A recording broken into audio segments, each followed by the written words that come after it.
Good morning, Queensland, and can I give some very reassuring and good news again this morning.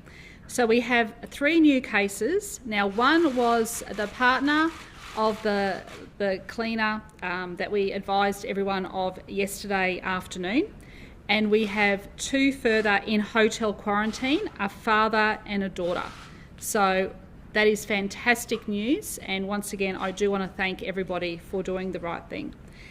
We now have 28 active cases, and in further good news, we've had over 13,480 tests overnight as well. So let's remember, everyone, if you are sick, stay at home and then go and get tested, and stay at home until you get that result. It's very, very important during this period, especially people in that Greater Brisbane, if you have any symptoms whatsoever, to come forward and get tested.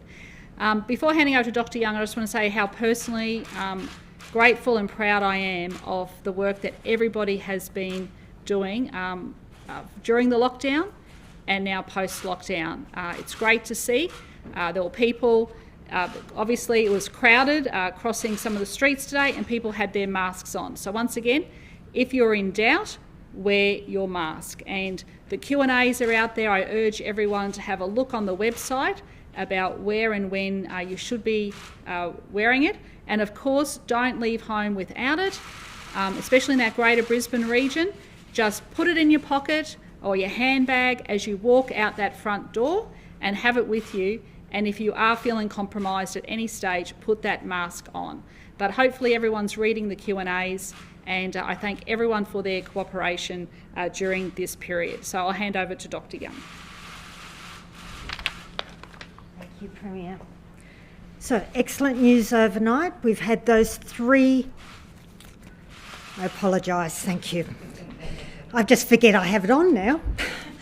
So, excellent news overnight. We now have those 3 new cases. One is the partner of the cleaner who acquired the infection at the hotel where she was cleaning. So, he became unwell the evening of the 7th. So he went into quarantine in the morning and was tested in the morning, and he tested negative in the morning, so that's really good. Then he developed some extremely mild symptoms that evening. So the 2 days before he went into quarantine potentially could be a risk. So I am asking people who went to any of the venues that he went to please immediately come forward and get tested. The risk is low, but the risk is there, so I really ask you to come forward. So those 2 venues he went to, on the 5th of January, he went to the Bunnings warehouse at Acacia Ridge between 2 p.m. and 2:40 p.m. Then the next day, on the 6th of January, he went to the Sunnybank Cellars at Helliwell Road in Sunnybank Hills between 2:05 and 2:15 p.m. He also went to work those 2 days, but he works at a fantastic workplace who had already tested all of their staff because his partner had tested positive, so they'll do that again now, and they've done a fantastic job, so no one needs to worry about the workplace he works at. But those 2 sites, if anyone's been there, whether or not they have symptoms, they need to come forward and get tested immediately. If they're not sure what to do, they can always ring 13 Health. As we find out who the people are, through working with those sites, we'll also ring people. But it's far quicker if people could hear this message and come forward. Then we had another 2 cases who have recently returned from Lebanon, and they tested positive day 10 in the hotel. So that's fine, so we'll manage those 2 cases as we all do. So we're now up to 28 active cases in Queensland, a total of 1,281 cases, and as the Premier said, we've done more than 13,000 tests in the last 24 hours, which is fantastic.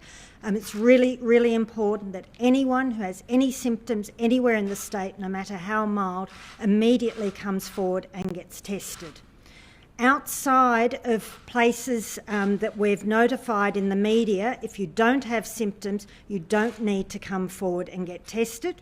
but if you've been to any of the venues. Now, I am going to go through those venues again because they're all still very important.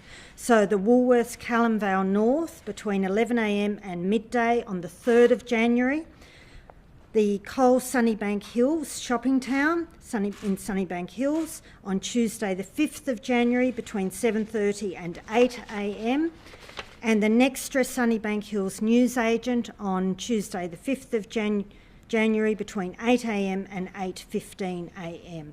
So anyone who's been to any of those 3 sites or those 2 new sites, Bunnings and the Sunnybank Cellars in Acacia Ridge and Sunnybank Hills, it is really, really important you come forward and get tested. Some other news, although this is actually more relevant to Victorians, and we'll get this message out to them, we do not require Victorians who come into Queensland as of today to get tested unless they have symptoms.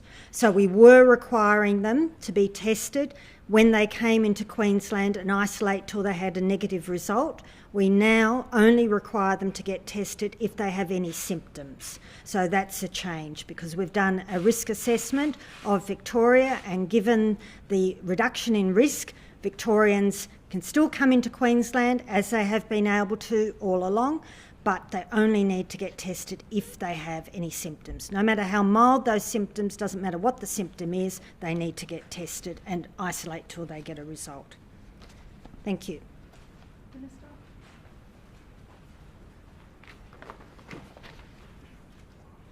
So once again, we thank Queenslanders who have come out, record numbers to get tested over the last 24 hours, 13,482 tests. And I'm pleased to say over the last 5 days, since we first notified Queenslanders of this UK variant in the community, we've had 79,419 tests. So that's over the 5 days. What we know is there are 3 key tools that we have that we need Queenslanders to take up to make sure we can manage this virus throughout 2021 while we work with the Commonwealth and all the states and territories to roll out the vaccine. They are tracing, testing, containing.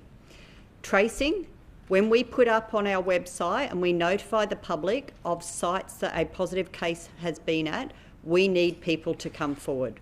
That's what you can do for us, for Queensland, is come forward and let us know if you have been to any of these sites, including the new ones that we have announced today, which are the Bunnings warehouse at Acacia Ridge and also Sunnybank Cellars at Hellawell Road, Sunnybank Hills on the 5th and 6th of January. Secondly, testing. We need people to come forward and get tested. We want to see our high numbers continue. We want to make sure that we have high rates of testing across Queensland at all times. That way, we have a much clearer idea of whether we have any community cases in Queensland. We need high numbers of testing. And I'm pleased to say since COVID first appeared in Queensland, we've done over 1.6 million tests. So thank you, Queenslanders. And containing. If you go for a test, you must stay home until you get your test results. If you have a mandatory quarantine order, you must stay home for those 14 days. It is a lawful direction. But also for containing, social distancing, hygiene and masks. If we do this, we can manage this virus throughout 2021 while we roll out the vaccine. So we want people to make sure that they are doing that. Now, businesses, including gyms, we've had a lot of questions on gyms. Can I just make sure that gyms are wiping down equipment? It is not enough just to wear masks, and we have given clarification as to when masks need to be worn in gyms that are indoors, but it is important that we do not relax in relation to gyms simply because people are wearing masks. We must make sure we are wiping down equipment as well. Why is this important? The UK has had 30,000 deaths in 30 days. 30,000 deaths in 30 days. New York, sadly, are now reporting that 1 in 500 New York residents have died from COVID.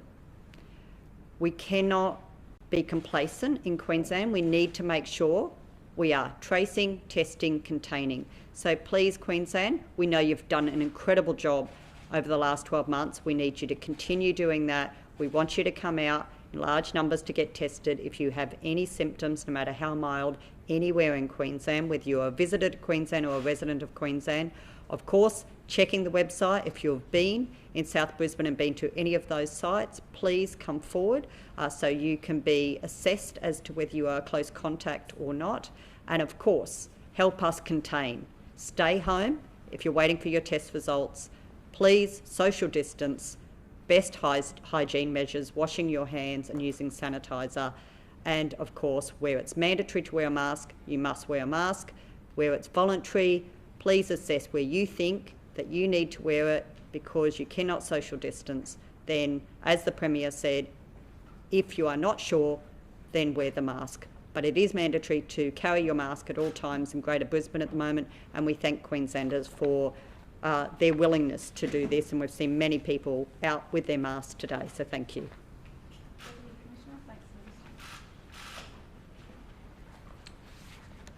So good morning, everyone. I'm happy to say that similar to the work that was done by our community and our police and other agencies over the weekend, the transition to the new arrangements in the area impacted in South East Queensland has been going very well.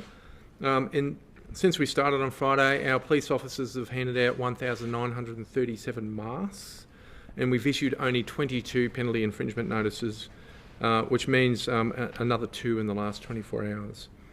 The message is really quite simple. So if people want to intersect with our police officers and not have any issues, but also do the right thing, please carry a mask at all times and wear it when you should. So the onus is on all of us as members of the community to understand what the requirements are about wearing the masks.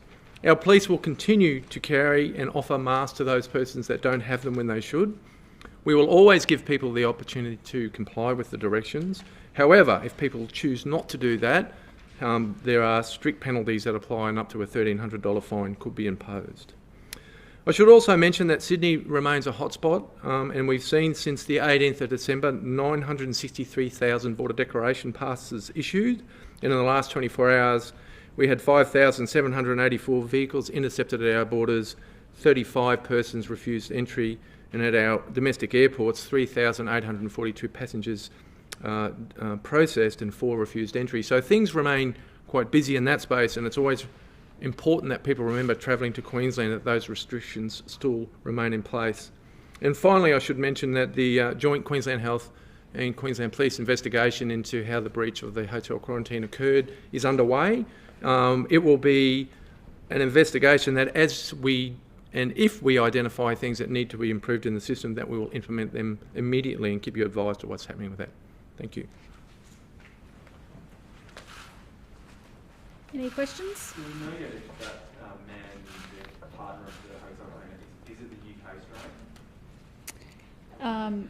I might get Dr. Young to address that. So are there any other questions for me? Then I'll hand over to Dr. Young for the specifics. The confusion on the gyms yesterday, the staff suggested about it, but can you sort of clarify what is the rule? Because there were a lot of people who thought that they had to wear masks inside, and then the terminology changed late last night that they didn't have to wear masks for strenuous activity.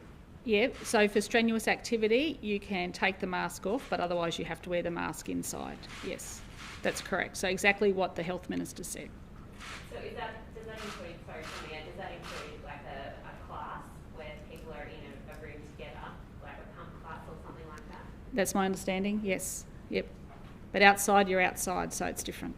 And now, other state communities have spoken about the need for a nationally consistent approach in terms of defining hotspots and having... Well, we had a nationally consistent approach when it came to when I asked National Cabinet to declare Greater Brisbane a hotspot. Every other state and territory responded. But I mean, Victoria's got this traffic light system, Queensland's got something different, Tasmania has something different. Do you think every state and territory should have the same process for people travelling to different states? Well, it's a matter for each state, and each state will react depending on the health advice. But what we are seeing is the health advice coming through from AHPPC is genuinely consistent. So you think it should be each state can do their own thing? Absolutely, that's what we have been doing. But where there can be national consistency, that is a good thing. Like the declaration, when I asked National Cabinet to declare Greater Brisbane a hotspot, that is exactly what happened. Restrictions definitely are, do they follow people to the sunny coast, the Gold Coast, if I go to the family on the Gold Coast? Yes, they do. If you've been in Greater Brisbane understanding from the 2nd, then you must follow what the requirements are for Greater Brisbane. Following on from that, then, just a question from the regions. Do you encourage people in regional Queensland to wear a mask if they know someone or in contact with someone from Brisbane? Well, that's a matter for them, but if the person from Greater Brisbane has the mask on, well, then that minimises the risk completely. So, yeah. A quick one from Canberra as well. Yeah, sure. Before the vaccine, do you consider a public health order and then, as an aside, fines if people don't get up when we actually get to that point? In terms of the vaccine, look, that's going to be, I think the Prime Minister has said it's not going to be mandatory, but you will see myself and Dr Young and the Health Minister here, when the vaccine is available, we're happy to give public confidence and take that vaccine to show people that it is safe. Okay, I'll hand over to Dr Young.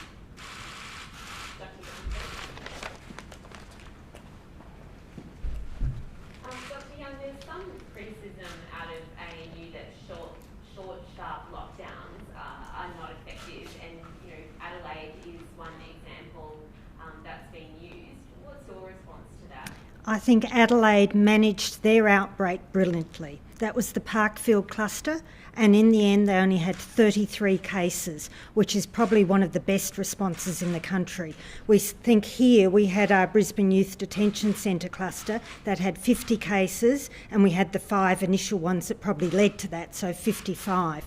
Whereas Adelaide, by doing that short, sharp, getting things sorted, finding as many cases as possible, so minimising the amount of infection out there, minimising the spread early on, I think it made an enormous difference. And that was with a variant that was less infectious. So we had to go and do something immediately, do it quickly and just get it managed. And that's what I think we've achieved. So I think that 3-day circuit breaker really is what I'm calling it, just sets the framework, and the response here in Greater Brisbane I think was absolutely brilliant.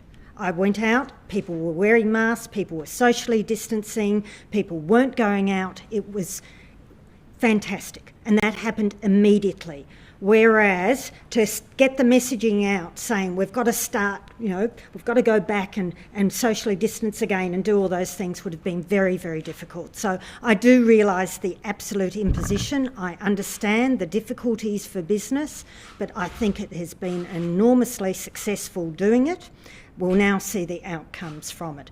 So rather than just put in the 14 days with the restrictions that we've now got today, by starting the 14 days with those very, very rigorous restrictions, I think helps enormously. On that note, tracing had to be done earlier for the hotel cleaners partner, given it was a more contagious strain? No, because we tested him, remember? So we tested him on the morning of the 7th, and we got that result back very quickly, and it was negative. So that's our process. So now, given that he had those very mild symptoms later in the day on the 7th, we're going back to the 2 days before, and we've started that contact tracing last night. Do you have numbers of contacts you've actually traced from him? No. We started it last night. With his workplace, have his work colleagues gone into quarantine? The workplace is managing that for us. They're a very, very good workplace, very well organised. They've got an occupational physician who they employ, so we're working with them. But I have no concerns about that workplace. It'll be beautifully managed. has the genome sequencing come back yet? That is the UK strain. No, it takes 24 to 48 hours to get whole genome sequencing results back. The other day, the reason we got it back so quickly within that 12 hours is there was just so much virus there, so it was quick to come. But usually it takes 24 to 48 hours. What about the other 4 travellers who got the UK strain in hotel quarantine? Has their genome sequencing come back to match up with the minimum? The only ones that have come back to cluster with the gentleman in the hotel and the cleaner is his partner. So we just have to wait for the other genome sequencing. So that's the issue, that we can differentiate between people who've come from the UK and people who've got it directly from that man who came from the UK. In regards then to the investigation that's underway, if we don't know how how do we stop the other 4 people who are in quarantine with the UK variant from spreading it to other people if we don't know how it got out originally? They're all now in hospital, in a single room, negative pressure, being managed very, very carefully. And that's what our hospitals do every single day. They manage infectious people. Dr. Young, have all of the close contacts of the cleaner now been tested? Yes, I'll get that full information later because we've been getting more and more coming forward. So thank you to all of you for getting the messages out about those different sites that I went again today, and we're still getting people coming forward who've been at those different sites. So I can't absolutely say that every single close contact, because some might only come forward this morning hearing the message again. But so far we don't have any other positives. Dr. Young, with the investigation, is there a time limit on that? Like, when would you expect to have some sort of idea how she may have caught it? Well, it depends what they find. So they're going into the hotel and they're looking at all possible options. So we've seen in other states that they've done similar investigations when they've had an outbreak related to a hotel, and so far they haven't found causes. So this is a very contagious virus, so I'm not sure that we'll necessarily find what led to this particular breach of the virus escaping, but at the same time we'll take the opportunity to make sure that everything is in place in that hotel and in all of our hotels. Is the Deputy Commissioner able to comment on exactly what they'll be looking into? Is it CCTV or movements within the hotel? So we've conducted a number of these sorts of reviews already into hotel quarantine, and we've been doing them as a matter of course throughout the response to make sure the systems are in play. So typically what we'll look at is, yes, CCTV, and there is CCTV that we have to go through for this, and it's probably 4 days worth, so that's going to take some little time. But what we do is we reconstruct the whole process that needs to be followed from the time that that person has entered into the quarantine system and how that's dealt with, and then we timeline all that, and then it's a matter of going through and checking with the people and the agencies and the others that are involved. So it'll be a complete reconstruction of everything that's happened so that we can understand the whole process. And I think, as the doctor said previously, it still may be that we will never get to the bottom of what has actually happened, because it could be something quite incidental to do with how infectious this disease is. But we will absolutely look at everything in the whole process. Will that be 4 days from December 30? Yes, it'll be the 4 days that that person's been in the system that we've had to be doing work that meant, when I say we, the people doing the quarantine, that they meant with the original male person that had the UK strain and the infected cleaner. So we're trying to work out the nexus between those two people and how it may have been transmitted. So that's a detailed piece of work. Sorry, I just had a couple more questions for Dr. Young. Dr. Young, just on protocols within hotel quarantine, has it always been the case that people working in the hotels are required to wear masks? Yes, PPE, appropriate for the role that they're in, yes. And that was inclusive of cleaning staff, Yes. literally any member of staff working in the hotel? No, not necessarily back of house staff, so in the kitchens. So these are people who have any interaction with the guests, the quarantine guests, or they're involved in cleaning the areas, involved in the areas. But people working on the same floor, for example, of people in the rooms, they would all be wearing PPE? Yes. And so if a member of staff hadn't been wearing PPE on that same floor, that would be a breach of some kind, potentially a criminal breach? I think we need to do the investigation and find out what's happened there before we make any decisions about whether it's a breach or a criminal breach. Just to clarify on Victoria, is it still that Queenslanders should reconsider travelling to Victoria, or is that okay now?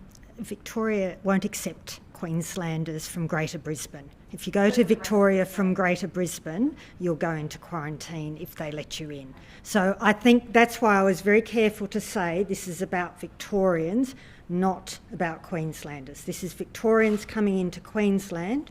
I no longer require them to be tested unless they've got symptoms. So I'm not going to comment about Victoria's requirements for Queenslanders because it's changing, as you would have seen, the permit system and so forth. So I think at this point in time it's probably good advice for anyone in Queensland, if you're going to travel interstate anywhere, that you go and make sure you look at what the requirements that state has put on Queensland. Dr. Young, is there an agreement between the chosen each state about what should classify as a hotspot and when it should be revoked? I know Queensland's been 28 days, no mystery cases.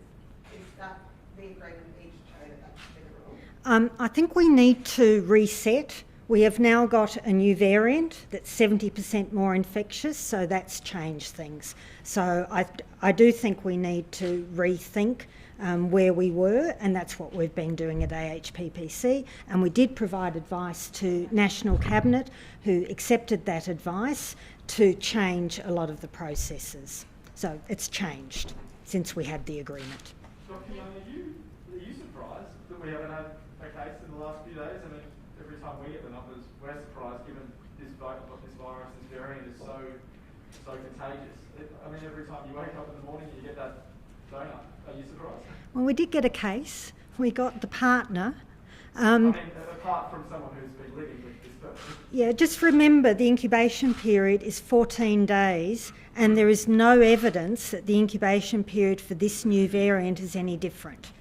So we just have to wait, and we need to maintain all of the systems and processes we've all got in place as individuals to protect ourselves if this were to spread. So we just have to do what Queenslanders have done so brilliantly right from the start in terms of following all the advice and minimising the risk for everyone. So are you thinking Brisbane should remain a hotspot for the next 10 days or 2 weeks, or what would your advice be right now? I think it is a hotspot in terms of our advice here in Queensland, and whether other states or territories continue to leave it as a hotspot, they'll make their own decisions about the risk to their populations.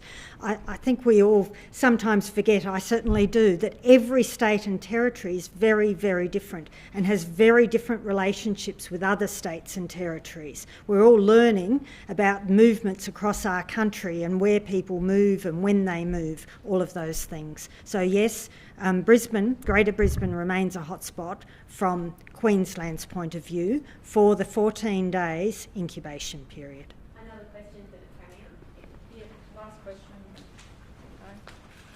Premier, your advice to the other states was to declare Brisbane a hotspot for their purposes. What's your view on that now, given that the Northern Territory, for example, has lifted that designation, Victoria hasn't? That's a matter for them. But you advised the other states That we were going into a 3-day lockdown, and that 3-day lockdown has ended.